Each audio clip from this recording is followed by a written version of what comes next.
Tout le monde veut vivre longtemps, mais personne ne veut vieillir. Alors moi, j'ai voulu créer ce podcast qui s'appelle Long Live. Je suis Lucille Woodward et on va parler de longévité.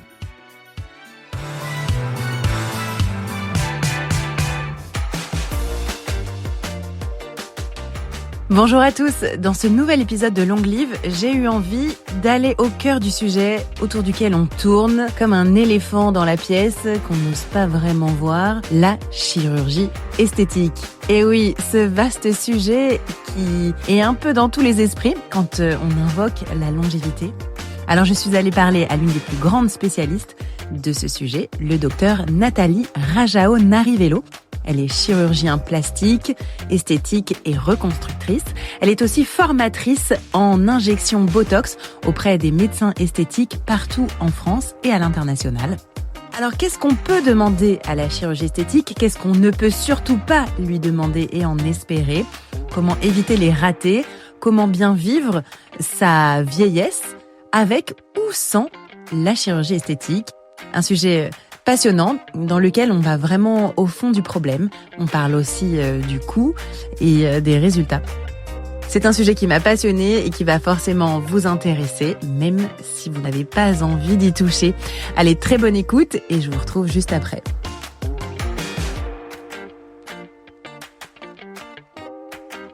Bonjour docteur Rajao-Narivello. Bonjour Lucille. Alors, on va s'appeler par nos prénoms parce qu'on se connaît. Je n'ai pas du tout honte de le dire. Je pratique les injections de Botox depuis bientôt 10 ans. Déjà. Et ouais, j'ai commencé à 32 ans et je suis hyper contente. Donc voilà, on se voit généralement tous les 6 mois. Ça nous rajeunit pas, là. Non, ça nous rajeunit pas. Et alors personnellement, moi j'ai aucun problème pour parler de la chirurgie esthétique et des injections, etc., de la médecine esthétique. En revanche, à chaque fois que j'en parle, je vois que ça choque encore beaucoup. Il y a beaucoup de jugements associés finalement à l'utilisation des injections ou de la chir. Et je voulais voir, toi, de ton côté, qu'est-ce que t'en penses ? Est-ce que t'as vu peut-être les opinions s'ouvrir à ce sujet ou pas du tout ? Alors oui, les opinions s'ouvrent, ça c'est sûr, mais le gros problème qu'on a dans notre profession, c'est que ce qu'on voit, c'est uniquement ce qui est raté. Donc forcément, les gens ont un hyper mauvais a priori sur la chirurgie et la médecine esthétique, parce que dès qu'on remarque quelque chose, c'est que c'est raté. Mais maintenant, il y a quand même beaucoup de gens qui sont au courant, qu'on peut avoir des trucs plutôt réussis, qui voient que leurs copines, leurs copains ont fait des petites choses, que ça ne se voit pas, que c'est naturel et que c'est réussi. Donc, les gens commencent à en parler un peu. C'est beaucoup moins tabou. Mais on associe encore pour l'instant chirurgie esthétique et raté, ça c'est sûr et certain. Et qu'est-ce que ça dit de nous finalement, la chirurgie esthétique, depuis le temps que ça existe? Ça fait quoi, 50 ans, 60 ans qu'on la pratique? Alors beaucoup plus que ça, parce que tu avais des rhinoplasties au temps des Égyptiens. Donc ils n'avaient pas d'anesthésie générale, donc c'était à l'opium, mais il y avait des rhinoplasties qui existaient. Donc c'est un truc qui est très très très très ancien, c'est pas une lubie récente en fait. Après, les premiers liftings, oui, ça a été fait avant la Première Guerre mondiale, c'était l'époque de Sarah Bernard avec Suzanne Noël. Mais c'était encore extrêmement marginal. Et ce que ça dit de nous qu'en fait, maintenant, on maîtrise plus notre apparence, qu'on peut faire de nous. C'est-à-dire que bon, avant, t'avais les colorations pour les cheveux, enfin, c'était quand même assez limité, le maquillage. Et là, on peut modifier plus en profondeur pour être en adéquation avec ce qu'on a envie d'être. Donc, ce qui est assez fascinant, mais effectivement, il y a des limites à respecter. Donc c'est quoi cette phrase? J'ai bien aimé, c'est être en adéquation avec ce qu'on veut, ce qu'on a envie d'être. Exactement, c'est-à-dire c'est souvent on se voit d'une certaine manière et en fait quand on se voit dans la glace, on n'est pas comme ça, c'est tout à fait dans le vieillissement, c'est-à-dire que moi j'ai beaucoup de patients, moi la première parce que là aussi j'ai fait les paupières il y a 1 mois donc on s'imagine quand même, on est tonique, on est actif et on a une certaine image de nous et on se croise dans le miroir et alors là, on a un temps d'arrêt, on se dit mais en fait c'est pas moi, et on n'est pas du tout en adéquation avec ce qu'on ressent. Et c'est à partir de ce moment-là, pour le vieillissement, où on se dit mais attends, est-ce que je pourrais faire quelque chose pour que les deux se reconnectent en fait, l'image que j'ai et l'image que je donne. Donc en fait, on est loin du côté je veux pas mourir, je veux pas vieillir, narcissisme. Là, c'est plus finalement en fait c'est presque voilà comme tu disais de la coloration de cheveux pour se sentir plus à la page en fonction de comment on se sent à l'intérieur. Ben pour moi, oui. Après, il y a différentes sensibilités, différentes envies. C'est-à-dire qu'il y a des patients et des patientes qui vont jamais avoir envie de se teindre les cheveux blancs, qui n'auront jamais envie d'atténuer les signes de l'âge et qui vivront très bien comme ça. Mais il en faut pour tous les goûts. En fait, il faut accepter ça et il faut aussi accepter qu'il y a des gens qui se disent mais attends, moi j'ai pas envie de cette peau qui me tombe sur les yeux. Il y a des moyens quand même relativement simples de le traiter. Voilà, je vais en bénéficier et j'ai envie de me teindre les points, enfin les racines, voilà. Donc chacun doit pouvoir le vivre comme il le souhaite en fait. Et d'un point de vue plus médical et physiologique, est-ce que la chirurgie esthétique ou les injections font mieux vieillir, c'est-à-dire est-ce qu'il y a un côté prévention ou amélioration de fonctionnement des tissus? Alors oui, ça complètement. Avant on était vraiment dans le traitement et depuis plusieurs années, on a beaucoup associé en fait. Avant il y avait que la chirurgie plastique. Donc c'était on attendait, on faisait un lifting et puis voilà. Après il y a eu les techniques d'injection, donc tout ce qui est médecine esthétique avec toxine botulique, donc ce qu'on appelle le botox mais c'est un nom commercial, ou l'acide hyaluronique. Tout ça a commencé à se développer. Alors il y a 25 ans quand j'étais interne, les chirurgiens disaient non mais ça la médecine esthétique vraiment c'est nul, c'est de la merde. Il y a que la chirurgie. Il y avait une grosse scission. Et puis finalement, on s'est aperçu que c'est quand même complémentaire. Donc c'est pas l'un ou l'autre, c'est vraiment un truc complémentaire. Et avec tout ça, maintenant, on se dit finalement la médecine esthétique assez jeune, ça va prévenir effectivement le vieillissement. Donc faire des petites injections de botox très légères, du baby botox, mais assez jeune en fait, à la trentaine. Baby botox. Ben ouais, c'est vraiment des demi-doses en fait. Et on est vraiment dans la prévention, se dire voilà, on va éviter que ces mauvaises rides qui vont nous embêter arrivent. Voilà, donc on retarde l'apparition effectivement des signes qu'on n'aime pas. Ok, donc il y a vraiment un aspect, c'est quoi? Parce que ça fige les muscles et ça fait que il y a pas de sillon qui se creuse sur la peau. Alors ça relâche les muscles, c'est-à-dire que toutes les rides d'expression, c'est parce que nos muscles travaillent trop. Donc toi, tu veux faire bosser les muscles. Nous, au niveau du visage, on veut qu'ils travaillent le moins possible, mais certains muscles, c'est-à-dire les mauvais muscles, ceux qui vont faire les mauvaises rides, c'est-à-dire les rides qui, tu vois, la ride du lion, c'est les rides au milieu entre les sourcils, parce que ça donne l'air sévère, ça donne l'air grognon, ou alors toutes les rides en fait, les rides à pas de doigts, ça fait tomber les sourcils, ça c'est des mauvaises rides. Par contre, les muscles, super, regarde quand tu souris, et ben immédiatement le visage remonte, ça c'est des super muscles. Donc en fait, ce qu'on veut c'est faire travailler les bons muscles qui vont nous faire vieillir dans le bon sens et relâcher, donc éviter que les mauvais muscles travaillent trop. Et après derrière, est-ce qu'il y a des effets psychologique réel? Est-ce que ça a été étudié, mesuré sur les effets, je sais pas moi, de cette prévention ou même de faire un acte un petit peu plus lourd? Est-ce que ça a été étudié? Alors c'est pas mesuré, mais il y a des espèces d'évidence based medicine, c'est-à-dire que tu vois très bien quand tu commences assez jeune et que tu empêches que ça arrive, du coup les gros traitements arrivent plus tard. Mais il y a pas d'études à ma connaissance prospectives. Par contre, ce qui est rigolo, c'est quand tu parles des effets, les effets objectifs. Il y a eu des études aux États-Unis qui ont montré sur des patients déprimés qui ont été traités, qui avaient des dépressions sévères, qui ont été traités au botox, que ça a amélioré leur dépression. Parce qu'en fait, l'image que tu vois, en fait, conditionne aussi ton mental. Donc si tu renvoies une image très renfrognée, grognonne et déprimée, en fait ton cerveau imprime cette image. Et à partir du moment où tu changes cet aspect, ton cerveau change aussi. Et ça, c'est assez passionnant. Et ça, par exemple, ça pourrait être envisagé comme un aide au traitement de dépression sévère, etc. ou pas du tout? Alors ça pourrait, mais ça reste là. C'était vraiment une étude anecdotique, mais qui était quand même très intéressante. Hyper intéressant. Ça ne remplacera pas les antidépresseurs malgré tout. Ouais. Après, il y a le sport aussi qui aide. Eh ben voilà, c'est ça. Un peu de sport, un peu de botox. Ah bah c'est ça. Non mais c'est toujours pareil. C'est un traitement global en fait. C'est une prise en charge globale du corps et du mental. Et ça, la dimension psychologique de la chirurgie, quand vous recevez des patients, accepter les demandes, parfois leur dire oui, leur dire non, comprendre aussi d'où ça vient vraiment. Est-ce que vous êtes formé ou pas du tout et vous faites un peu comme vous pouvez? Alors, on n'est pas du tout formé.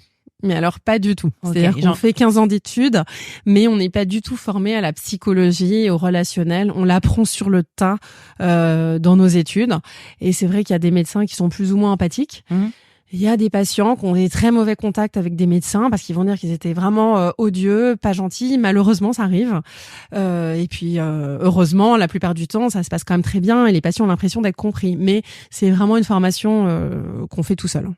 Parce qu'en fait, finalement, c'est quoi? Enfin, Qu'est-ce qu'il y a de psychologique à écouter? Est-ce qu'il faut savoir dire stop? Est-ce que la personne, voilà, elle va être déprimée? Est-ce que ça va plutôt être, elle se sent moins bien que les autres? Enfin, qu'est-ce qu'il faut déceler en fait pour pas faire d'erreur en tant que Mais il faut déceler si vraiment c'est quelque chose qu'on va pouvoir améliorer ou si c'est un problème plus profond, effectivement, si c'est psychologique, un mal-être global. Et en fait, la chirurgie en elle-même ne changera pas forcément. Mais c'est quand même assez rare, ça. C'est-à-dire, on a l'idée des gens, ceux qui se font opérer, ont des problèmes psychiatriques. Pas du tout. C'est-à-dire que 95% ou plus des patients, ils ont un vrai problème. Que ce soit les seins qui tombent, pas de seins, l'ovale du visage qui est plus là, les paupières qui tombent. Enfin, il y a des choses objectives. Après, il faut arriver à leur dire, est-ce que ça va vraiment changer les choses? Est-ce que c'est ce qu'ils en attendent ou pas? Voilà, faut arriver à comprendre en fait ce qu'ils en attendent et à leur expliquer ce qu'on peut leur faire. Et alors du coup, parce que là tu me parles des seins qui tombent, des l'ovale du visage, des yeux, donc tout le monde a ça. Et ça tombe plutôt vers le bas. Hein, et voilà, oui, voilà, c'est la gravité. Avec la gravité, l'âge. Gravity is a bitch. Est-ce qu'après il y a pas ce risque de visage ou de traits un peu clonés où finalement tout le monde ressemble un peu à la même personne? Moi, je l'ai un peu vu ça aux États-Unis. Alors, c'était il y a quand même 15-20 ans. En Californie notamment, vers San Diego. J'avais passé quelques semaines et vraiment les filles dans les bars se ressemblaient absolument toutes. Bon, déjà les cheveux, mais aussi toutes le même nez, toutes les mêmes seins, des filles jeunes, tu vois, entre 16 et 25 ans, vraiment des visages clonés. Et donc moi, la franchouillarde qui débarquait là, mais j'avais 20 ans moi aussi, mais malgré tout, je trouvais que je faisais un peu tâche. Mais ouais, alors ça c'est plutôt très américain. C'est-à-dire qu'il y a un peu une technique unique. C'est en train de passer quand même, hein, mais c'était un peu une technique unique. En plus, elles avaient toutes plutôt des très gros seins, des grosses prothèses. Enfin bref, en France, on est complètement différent. C'est pour ça qu'on appelle ça la French Touch. C'est-à-dire que t'as beaucoup d'Américaines justement qui viennent en France pour avoir un résultat naturel. Et en disant, alors surtout, je vais me faire opérer ici. Je ne veux surtout pas être opérée aux États-Unis. Je veux pas avoir la même tête que tout le monde. Et en fait, c'est vraiment une histoire d'analyse de visage. Moi, par exemple, j'explique aux patientes l'idée, j'aime bien avoir des photos plus jeunes, par exemple dans la chirurgie du vieillissement, pour leur dire, je vais pas vous transformer, mais voilà, on va essayer de faire un peu machine arrière, de revenir à la même personne 10-15 ans avant, mais pas une autre personne ou la voisine. Enfin, c'est plus personnalisé. Il faut vraiment analyser chaque personne et essayer de voir quel est le problème. Et voilà, ça c'est vraiment un problème de technique et d'appréhension esthétique du praticien. C'est pour ça que c'est important d'avoir un bon feeling avec son praticien, pour être sûr qu'il comprend la demande et qu'il va pas te cloner justement. Et donc c'est quoi? C'est un peu de l'art que vous faites, de l'harmonisation du visage? Est-ce qu'il y a un peu une dimension artistique? Alors il y a une vraie dimension artistique, mais après c'est comme tout, tous les goûts et les couleurs sont dans la nature, donc il en faut un peu pour tous les goûts. Et voilà, et il y en a qui vont adorer un certain type de chirurgie, ou les pommettes comme ci, comme ça, ou les lèvres, les Russian lips, enfin les énormes lèvres. Les Russian lips? Russian lips, c'est les lèvres à la russe. C'est bon, énormément de volume, mais il en faut pour tout le monde. Après, voilà, il faut savoir un peu ce qu'on veut soi et si on veut garder vraiment sa personnalité, son visage, enfin, faut être capable de l'exprimer clairement. Et c'est pour ça de demander avoir des résultats du praticien, par exemple. Comme ça, on a une idée un petit peu de ce qu'il fait. Et donc, toi, quand tu vois une chirurgie bien faite, c'est quoi? C'est qu'il ne se voit pas, ou la personne elle est vraiment ultra heureuse, il y a plus de complexe, elle vient plus jamais te voir, ou au contraire, finalement, t'es contente quand elle revient peut-être dans 2 ans pour continuer en fait à améliorer? Qu'est-ce qui est satisfaisant? Alors, c'est pas forcément de les revoir, c'est juste quand un patient ou une patiente va me dire franchement, ça paraît rien et ça m'a changé la vie. Et merci. Et en fait, enfin, t'as vraiment l'impression d'avoir aidé la personne. Alors, ça paraît complètement futile pour beaucoup de gens, mais en fait, ce qu'il faut comprendre, c'est que la souffrance psychologique qu'on peut avoir, ça, il y a des patients qui sont en surpoids, enfin, il y a plein de choses différentes qui apportent une souffrance très importante que l'entourage ne percute pas du tout. Et quand on traite ça, en fait, on se rend compte que, bah oui, on a vraiment apporté un grand plus à la personne. Et ça, c'est vraiment hyper satisfaisant. Et là, maintenant, oui, je revois des patients. Des fois, ça fait 10 ans que je les ai pas vus. Alors, à l'époque, c'était pour les seins. Puis bon, maintenant, c'est parce que le visage se casse un peu la figure. Mais du coup, elles reviennent. Oui, ça, c'est super. J'adore. Et alors, justement, parlons-en de la chirurgie du poids, ou en tout cas de l'harmonie du corps. Est-ce que on peut avoir des effets mieux que le sport? Est-ce que En fait, il y a souvent un peu ça que moi j'ai comme question en tant que coach sportif. Les gens me demandent, voilà, ce genre de physique, de jambes, etc. Est-ce que le sport peut s'approcher d'un résultat de chirurgie esthétique ou est-ce qu'à un moment, de toute façon, quoi qu'il arrive, il faut passer par la chirurgie esthétique? Alors, ça dépend vraiment. Pour moi, c'est vraiment complémentaire. C'est-à-dire que, par exemple, si tu parles d'une intervention de chirurgie esthétique type lipo, en fait, la lipo, ça va servir uniquement à retirer de la graisse qui résiste à une bonne hygiène de vie. C'est-à-dire que c'est quelqu'un qui fait du sport, qui mange correctement et qui dit mais je fais du sport, je mange, je grignote pas et j'ai cette culotte de cheval ou ces poignées d'amour ou un truc qui ne part pas. Ça, dans ces cas-là, le sport n'y arrivera pas. La preuve, ça résiste à tout. Et là, entre en jeu la chirurgie plastique. Là, on va faire une lipo pour retirer ça. Éventuellement d'ailleurs l'injecter ailleurs parce que on en profite pour faire ce qu'on appelle un lipofilling, c'est-à-dire remplir. Remplir quoi? Les seins, les cernes? Par exemple, ouais. C'est-à-dire tu dis bah tiens, j'ai de la culotte de cheval et j'ai pas de fesses. Bah en fait, tu vas retirer la culotte de cheval et mettre dans les fesses. Donc génial. Oh. La cuisine des restes. C'est là où il y a rien ne se perd. Donc ça, c'est super. Mais c'est vraiment complémentaire, c'est-à-dire que tu as plein de machines, tu vois, le M-Sculpt par exemple pour te remuscler le ventre, ça va pas remplacer des séances de muscu, enfin d'entraînement sportif en fait. Donc tu vas en faire, mais c'est bien, ça potentialise le truc, mais ça va pas remplacer complètement. Voilà, tu as plein de trucs, mais c'est pas l'un ou l'autre, c'est vraiment complémentaire. Je pense pas que tu puisses remplacer le sport. Ouais, bon, après de toute façon même en physiologie de la santé, c'est-à-dire que oui, tu pourras peut-être enlever de la graisse, mais le cœur, les artères, les endorphines, ça on va pas bosser quoi. C'est uniquement le sport. Est-ce qu'il y a des chirurgies qui aident à accompagner mieux le vieillissement, c'est-à-dire que quelles sont les techniques qu'il faudrait aller chercher? Est-ce que c'est plutôt le lifting, les fils dorés? Ça a été une technique, voilà, les fils d'or c'était une technique, je lisais ça dans les magazines de ma mère, je trouvais ça hallucinant. Est-ce qu'il y a les technologies du moment? Alors en fait, pour aller mieux dans le vieillissement, ça va être vraiment, donc on le disait tout à l'heure, la prévention. Donc tu commences des petites injections pour éviter de trop vieillir. Donc tu fais des petits trucs. Et après, les fils, ça va être par exemple pour essayer de remonter le visage. Il y a un moment quand ça descend complètement, à part remonter avec un lifting, on n'a pas le choix. Donc en fait, il faut que le médecin arrive à faire juste le bon diagnostic pour arriver à switcher parfois sur la chirurgie. Et d'ailleurs, on peut remarquer que souvent, en fait, les patients, tout ça se voit, c'est-à-dire qu'elles ont eu des petites injections, ça marchait un moment, puis à un moment, ça tombe trop. Il aurait fallu faire un lifting, mais elles ont pas voulu en se disant, mais je veux pas que ça se voit. Et elles continuent les injections. Et là, elles se retrouvent avec des têtes, tu vois, enfin, voilà, on les voit toutes avec les pommettes hyper gonflées. Tu vois, elles ont la tête comme soufflée, en fait, toute gonflée. Et du coup, ça fait fake, alors qu'elles voulaient un résultat naturel. Donc, faut vraiment arriver. Il y a un moment, voilà, quand ça tombe, faut remonter si on veut être naturel. Donc, mais il y a un passage, c'est vraiment le médecin et la patiente qui font le diagnostic ensemble. Quand on se met dans la glace et qu'on se dit, bon là, vous voyez, quand je fais ça, là, je remonte l'ovale comme ça, c'est mieux. Ça va être clairement, faut un lifting.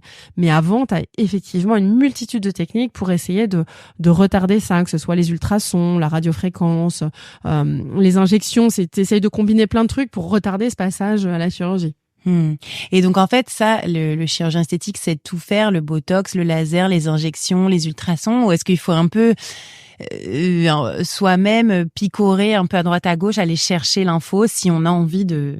Alors on peut chercher l'info. Après, quand on a un praticien, moi par exemple je fais pas du tout les lasers, donc j'adresse à des collègues, mais au moins voilà, les patientes elles savent, elles vont pas, ce qui est vraiment ce qu'on peut déconseiller, c'est d'aller un peu partout, de faire du nomadisme médical et d'aller faire un peu de piqûre chez l'un, un peu de piqûre chez l'autre, un peu de laser ici par là, parce qu'en fait on n'a aucune vision d'ensemble du traitement et c'est là où on sait pas dans quelle direction on va. On part un peu dans tous les sens et du coup on perd l'ADN même du visage, je dirais. C'est-à-dire qu'on sait plus trop où on va.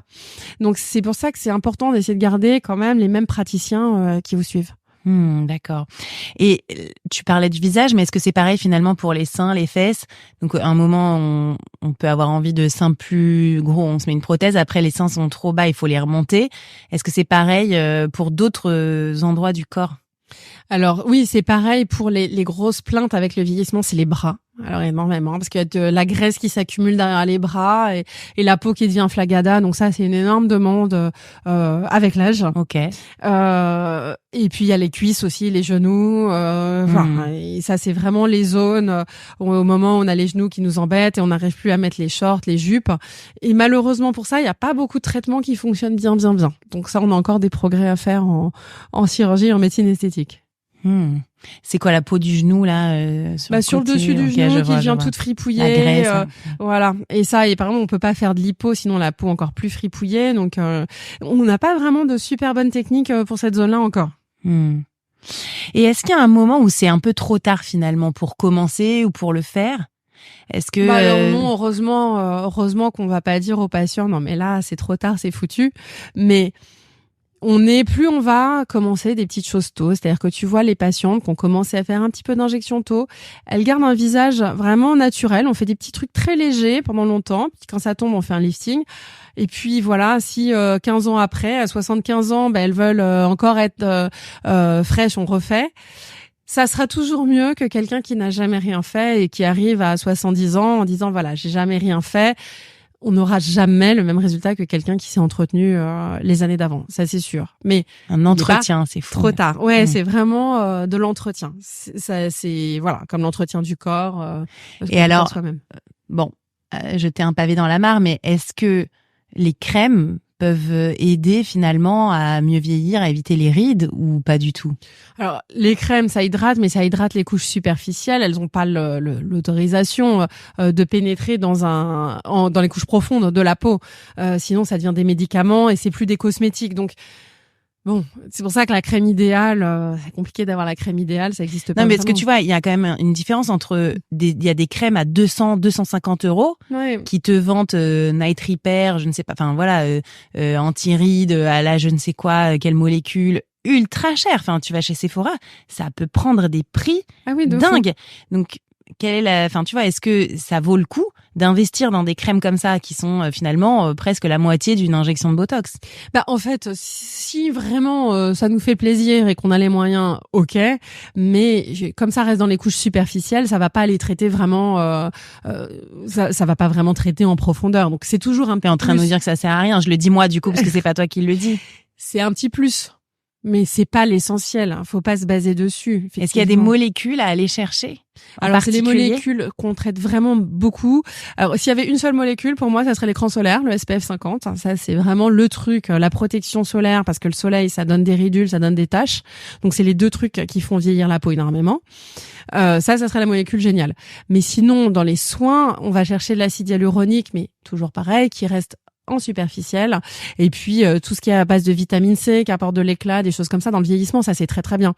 L'acide phytique, le rétinol, c'est des molécules qui vont travailler, mais toujours sur les couches superficielles. D'accord, donc en gros ça va faire un tout petit plus, mais ce sera exactement pas sur les couches superficielles, mais c'est pas en profond. Donc c'est une option. Enfin voilà, c'est un peu la cerise sur le gâteau.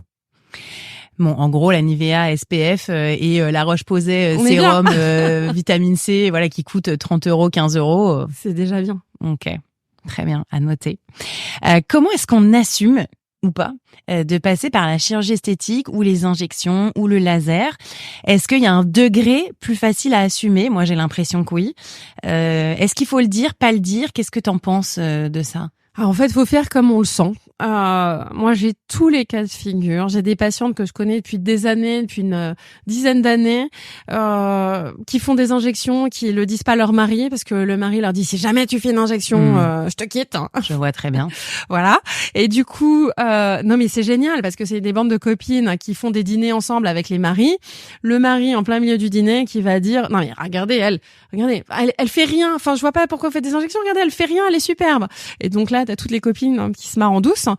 Bon, ça c'est l'anecdote, mais t'en as plein qui vraiment ne le disent à personne. Ça c'est un truc ou alors vraiment une meilleure amie qui si elle le dit meurt. Donc c'est quand même très très très très limité. Et puis il y en a qui assument mais complètement.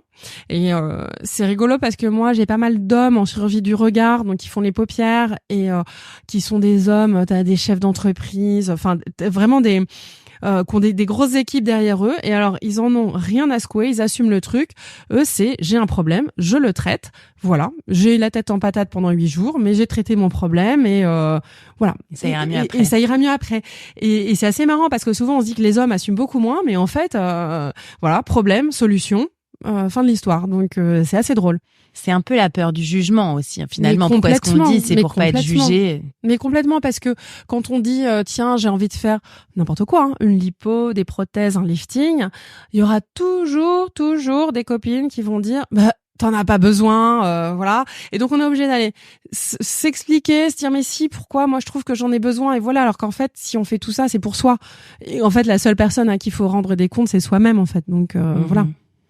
Et il y a peut-être aussi des chirurgies qui passent plus facilement que d'autres, non? Par exemple, une personne après des grossesses qui va se faire le ventre, ça va beaucoup mieux passer que quelqu'un qui va se faire des seins ou un lifting. Complètement. Ou les fesses, par exemple. Complètement. C'est un peu plus socialement justifié. C'est-à-dire que oui, mais bon, c'est après les enfants, donc j'étais pas comme ça avant, donc je veux revenir comme j'étais avant. Donc ça, c'est un truc qui est plus accepté, en fait, qui s'entend plus. Alors que finalement, dans le vieillissement, c'est la même chose. C'est-à-dire que j'étais pas comme ça, et j'ai envie de changer ça. Mais là, on l'entend pas du tout. Là, non, il faut s'accepter et voilà.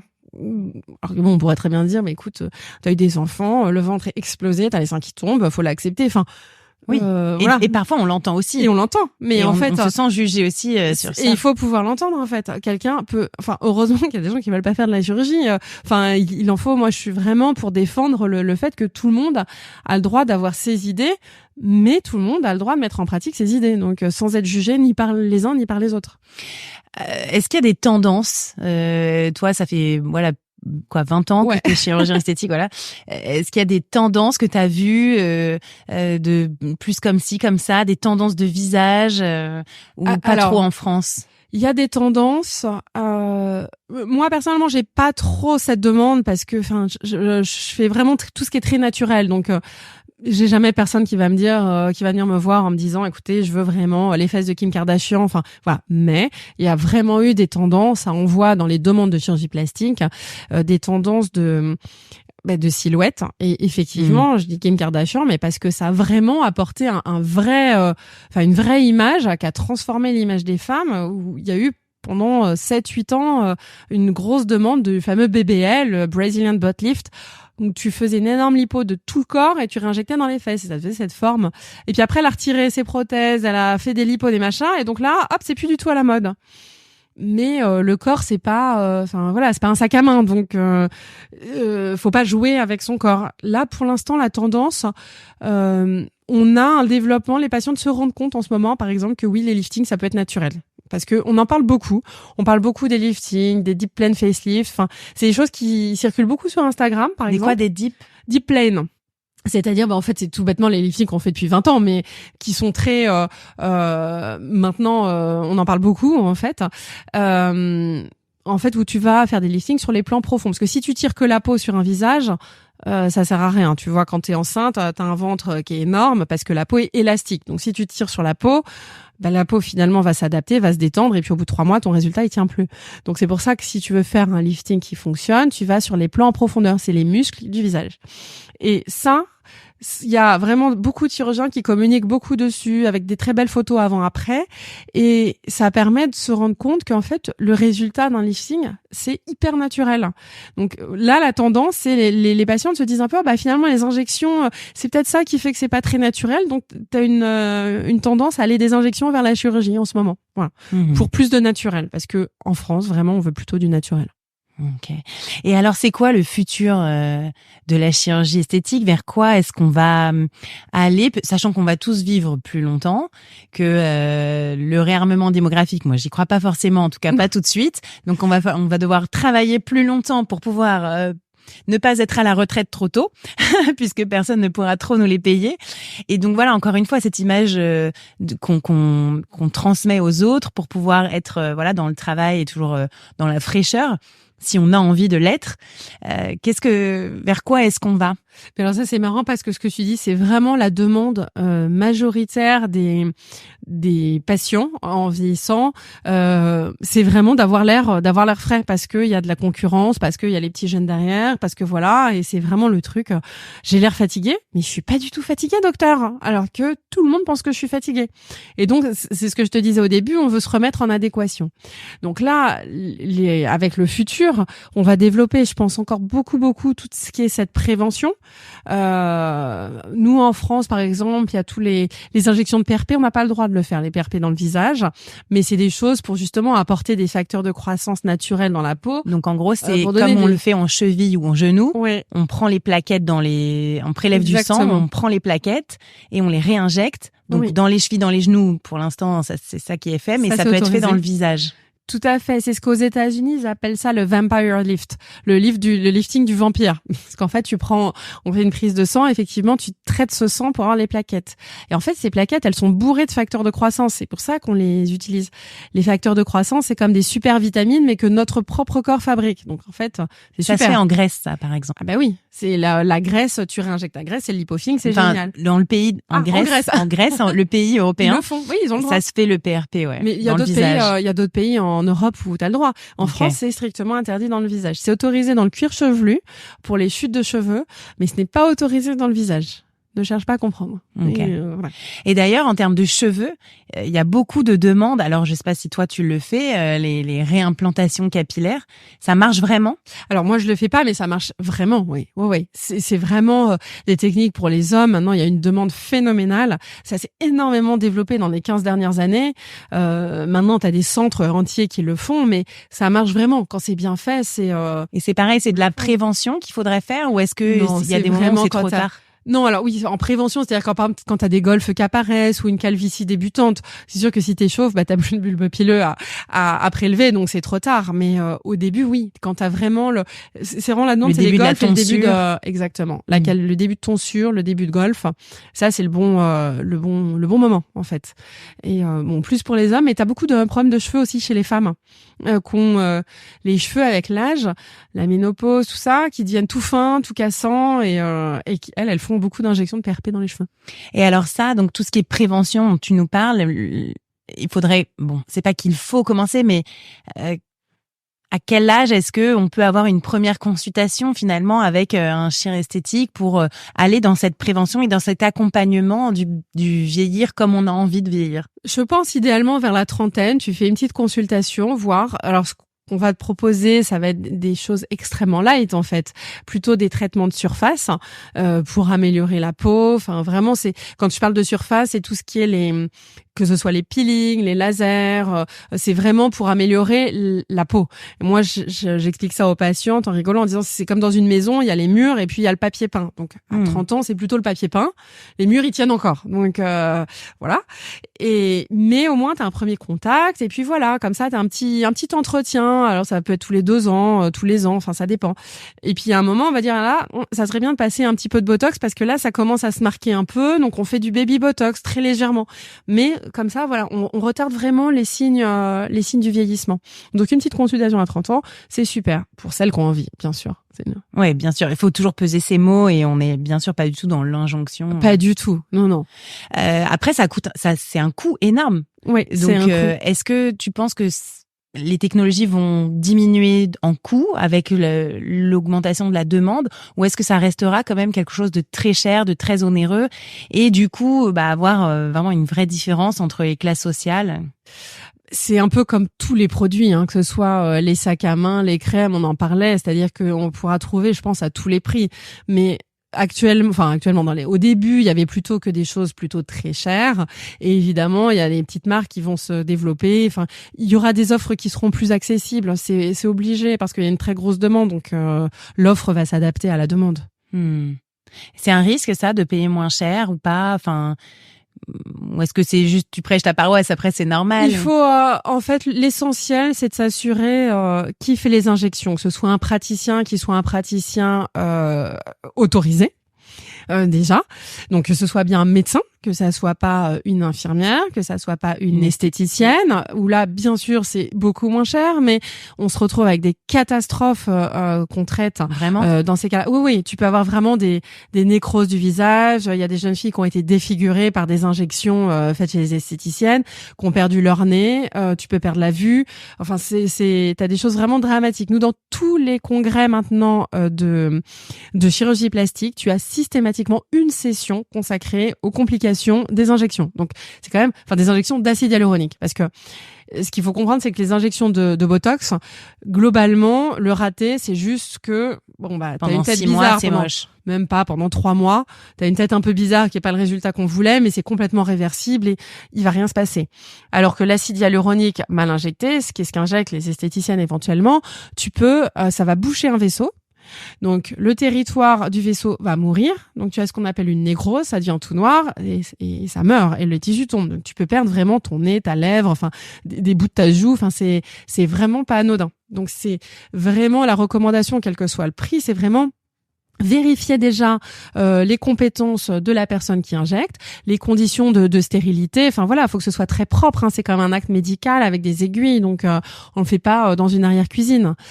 Et après, que le feeling passe bien avec le praticien. Et puis si on n'est pas content du résultat, il faut retourner le voir pour lui en parler, pour lui demander c'est pas ce que j'attendais, est-ce qu'on peut faire mieux ou pas. Et puis si vraiment ça passe pas, on change. Mais est-ce qu'on va un peu plus tard vers la thérapie cellulaire, cellules souches?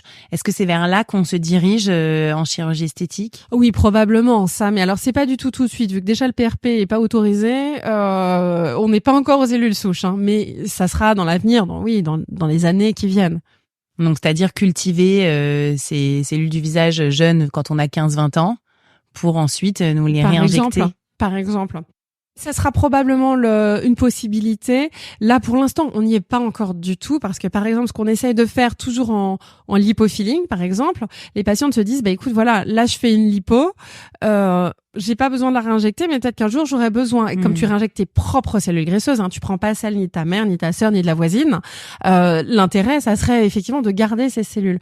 Mais là, c'est des coûts qui sont monstrueux. C'est-à-dire que si on fait une lipo, le coût pour garder ces cellules, c'est entre 5 à 10 000 euros par an. Donc, évidemment, pas grand monde va le faire. Donc, pour les cellules souches, ça serait aussi pour l'instant la même chose. Mais on va y aller, comme les congélations d'ovocytes, ça s'est développé. Dans l'avenir, je pense qu'il y aura des choses comme ça, bien sûr. Et pour terminer, je voulais avoir ton avis sur l'élément hyper à la mode pour la peau et le vieillissement, qui est le collagène. Qu'est-ce que t'en penses? Est-ce que c'est utile? Est-ce que c'est une machine à fric? Est-ce que ça vaut le coup ou est-ce que tu ne sais pas? Je n'en sais rien. Je n'ai vu aucune étude fiable et sérieuse prouvant qu'il fallait absolument manger du collagène, puisqu'après, en fait, quand il passe dans ton corps, il est digéré comme n'importe quelle protéine. Comme n'importe quelle protéine, on ne sait pas du tout vraiment où est-ce que ça va aller. Après, dans le doute, je me dis que ça ne peut pas faire de mal. Donc, quand les patientes me demandent, je leur dis, écoutez, l'acide hyaluronique en gélule et le collagène, allez-y. Il n'y a pas d'effet secondaire majeur. Au pire, on n'a pas d'effet. Mais voilà. Et puis, il faut pas négliger l'effet placebo en médecine et en chirurgie. L'effet placebo est énorme. Donc, voilà. Ça, faut pas le négliger. Donc, pas de contre-indication. Avantage ou pas, franchement, rien de prouvé. Probablement, dans les années, comme on en parle beaucoup, il y aura forcément des études qui vont sortir. On verra. Merci beaucoup en tout cas pour toutes ces informations. Où est-ce qu'on peut te trouver, te voir, te suivre? Parce que tu as un podcast aussi. Alors ça, c'est le podcast que j'ai fait aussi qui s'appelle Au Scalpel, qui en fait interviewe des patients parce que mon objectif c'était vraiment de dédiaboliser justement mon métier que j'adore pour montrer qu'on peut avoir des patients et des patientes qui cherchent des résultats naturels et qu'on ne les voit pas. C'est que des patients qui ont été interrogés, vous les croisez dans la rue, vous ne pouvez pas imaginer qu'ils ont eu recours à la chirurgie plastique. Parce que c'est des choses qui sont soit cachées, soit qui ne se voient pas. Donc j'ai interrogé plein de patients, de collègues à moi qui acceptaient de témoigner parce que c'est pas évident. Et pour faire partager, l'idée c'était comment est-ce qu'on en arrive à prendre cette décision hyper importante d'aller se faire opérer alors que on est en pleine santé et qu'on va quand même avoir souvent une anesthésie générale. Comment l'entourage le vit justement, parce que il y a des patients qui en parlent et puis il y en a d'autres qui en parlent pas du tout. Et le cas le plus dur, c'est quand l'entourage est contre. C'est-à-dire que ça peut arriver. Ça, c'est hyper dur à vivre parce que vraiment t'es tout seul et vraiment c'est dur. Et voilà. Et donc ce vécu vraiment psychologique, pas vraiment tant physique que psychologique, c'est le côté qui m'intéressait sur ce podcast. Et sur ce côté psychologique, tu vois, par exemple dans le sport, on a aussi ça, l'entourage qui suit pas du tout une envie de préparer un semi-marathon ou de se remettre au tennis ou de faire de la danse de salon. Et finalement, ton conjoint il a pas du tout envie, mais toi t'as hyper envie, donc t'y vas quand même. Et tu vois, ça crée une sorte de conflit. Comment est-ce que toi tu les accompagnes justement ces patients dans ce passage à l'acte sans en faire trop, mais pour les aider à assumer? C'est vraiment super. C'est vraiment la pire configuration parce que c'est t'as la famille parfois qui s'en fiche. T'en as qui ont juste peur, mais il y en a qui sont vraiment contre. Et en fait, il faut savoir que la chirurgie, c'est pas de la magie. Moi, je passe mon temps à dire aux patients, c'est pas de la magie. Donc, quand t'es opéré, tu n'as pas du tout ton résultat tout de suite. Donc, t'as forcément une tête ou un corps qui est pas du tout ce que tu voulais tout de suite après. C'est gonflé, t'as des bleus. Enfin, c'est pas très joli en fait tout de suite après. Parfois, t'as des douleurs aussi. Et donc, t'es vraiment pas dans un état combatif. Et à ce moment-là, en plus, l'entourage vient de dire, bah ouais, je t'avais bien dit de pas le faire. Bah regarde comment t'es. Psychologiquement, c'est vraiment hyper dur. Donc c'est très rare, mais ça arrive que les patients soient dans ce cas-là. On essaye d'être le plus proche possible d'eux, de les encourager et d'assurer de prendre le rôle que l'entourage n'a pas en fait. Et puis après, c'est encore une satisfaction pour moi, c'est quand des mois après, le patient, la patiente va dire, je suis vraiment hyper content, ça a été super dur, mais je suis hyper content. Et là, il voit bien que j'avais raison de le faire en fait. Ça c'est super. Mais c'est passé par une phase vraiment dure, quoi. Il y a des similitudes, c'est intéressant finalement dès qu'on veut un peu modifier le corps ou changer un peu son corps, il y a toujours un peu des similitudes dans le fait d'assumer. Les gens n'aiment pas le changement en fait, ils ont peur qu'on change complètement fondamentalement. C'est-à-dire que je suis persuadée qu'il y a beaucoup d'hommes qui veulent pas que leur femme se fasse refaire la poitrine du tout. Et ils ont peur que, je sais pas, elle pète les plombs, elle parte avec un autre. Mais vraiment. Et du coup, j'ai beaucoup de femmes qui viennent, qui ont 45 ans, qui me disent, j'ai divorcé, ça fait 15 ans que je veux me refaire les seins, mon mari voulait pas, là j'ai divorcé, j'y vais, je me fais plaisir à moi. Parce qu'il y avait vraiment ce truc qui les bloquait, en fait. C'est intéressant, ça. Donc, en fait, c'est vrai que le fait de passer par la chirurgie, ça ne change pas qui l'on est à l'intérieur de soi. Alors, oui et non. D'accord. Ça, c'est intéressant. C'est-à-dire que non, mais en fait, il y a beaucoup de patients, ça leur apporte une confiance en eux qui finalement les change. Donc, ça veut pas dire qu'elles vont quitter leur mari pour aller voir quelqu'un d'autre, mais elles se disent vraiment, moi, ça m'a changé, je me sens mieux avec moi-même, donc je me sens plus à l'aise dans mes rapports avec les gens, je suis moins timide, j'ai plus confiance en moi, et ça, c'est énorme dans la vie, c'est comme dans le sport, on veut que les patients se sentent mieux dans leur corps et plus confiance en eux, ça, je trouve ça super positif, en fait. Oui, ça peut changer la façon dont tu t'habilles, dont tu te maquilles, parce que t'as le visage plus frais, tu mets moins de make-up. Mais complètement. Ouais. Hyper intéressant. Merci beaucoup en tout cas pour tout ça. Merci. Et bonne continuation. Et donc on se revoit dans quelques mois. Merci Lucille, à bientôt. Merci beaucoup d'avoir écouté cet épisode jusqu'au bout. Alors, est-ce que vous êtes prêts à passer le cap de la chirurgie ou de la médecine esthétique? Ou peut-être que vous l'avez déjà passé? Dites-le nous en nous taguant sur les réseaux sociaux @LucilleWoodward, @LongLive le podcast. Mettez aussi des commentaires et des étoiles, des pouces vers le haut sur ce podcast Long Live que l'on souhaite vivre très longtemps. Allez, à bientôt, salut!